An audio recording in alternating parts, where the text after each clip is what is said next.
गांव का नाम था कालासर।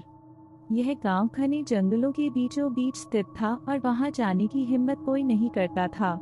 कहते हैं कि उस गांव में एक भयानक चुड़ैल का वास था जो रात होते ही लोगों की जान ले लेती थी और डर के मारे सभी लोग गांव छोड़कर जा चुके थे।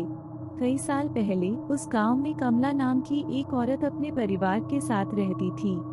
एक रात गांव के ही कुछ दरिंदों ने उसकी इज्जत लूटने की कोशिश की। छीना झपटी में दरिंदों ने कमला की और उसके परिवार की बेरहमी से हत्या कर दी और घर में आग लगाकर उन्हें जला दिया। इस घटना से कमला की आत्मा बदले के भाव से पूरे गांव में भटकने लगी। उसके बाद से गांव में रहस्यमयी मौतें होने लगी। लोग अजीबोगरीब आवाजें सुनते, जैसे कोई किसी को पुकार रहा हो। बच्चे गायब हो जाते और कई लोगों की लाशें भयानक हालत में जंगल में पाई जाती।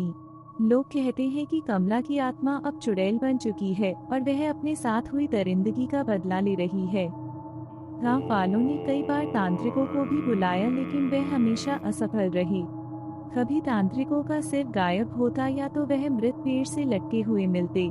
रवि और विनय दोनों पास के गांव में ही रहते थे। वह दोनों भूत प्रेत की कहानियों पर यकीन नहीं करते थे। एक रात उन्होंने फैसला किया कि वे कालासर गांव की सच्चाई पता करेंगे। वे टॉर्च और कैमरा लेकर वहां पहुंचे।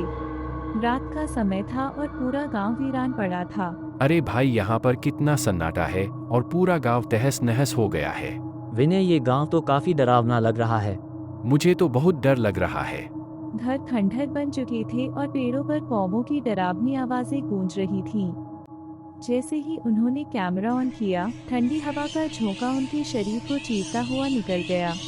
तभी उन्हें एक जले हुए टूटे घर से औरत की रोने की आवाज सुनाई दी। रवि ने आवाज लगाई, कोई है? यह घर तो पूरा जल गया है। हाँ, लगता है काफी समय पहले इसमें भयंकर आग लगी थी। मुझे कुछ ठीक नहीं लग रहा है। अचानक उनके कैमरे की स्क्रीन पर एक डरावनी छवि दिखी। उन्होंने दोबारा देखा। यहाँ कुछ तो अजीब है। विनय, विनय, कैमरे में देखो। सफेद आंखें, खून से सना चेहरा और बिखरे हुए बाल। यह तो एक चुड़ैल है। विनय चिल्लाया, लेकिन उनके पैरों ने जैसे काम करना बंद कर दिया था। चुड़ैल की आवाज उनके कानों में गूंज रही थी। तुमने यहाँ आकर अपने जीवन की सबसे बड़ी भूल की है। तुम इंसानों ने ही मेरे हंसते खेलते जीवन को उजाड़ दिया था। अब तुम चैन से नहीं रहोगे। जल्दी यहाँ से भागो रवि।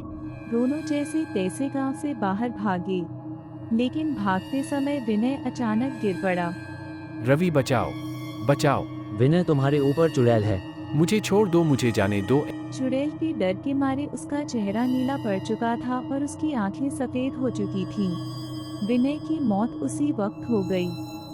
तभी विनय का शरीर हवा में उड़ने लगा और कालासर गांव की ओर चला गया। विनय, मुझे माफ कर देना। रवि किसी तरह भागकर वापस अपने गांव पहुंचा, लेकिन वह रात उसके लिए आखिरी साबित हुई।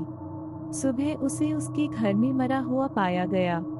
उसके चेहरे पर डर का भयानक भाव था, जैसे उसने मौत के ठीक पहले कुछ बेहद खौफनाक देखा हो।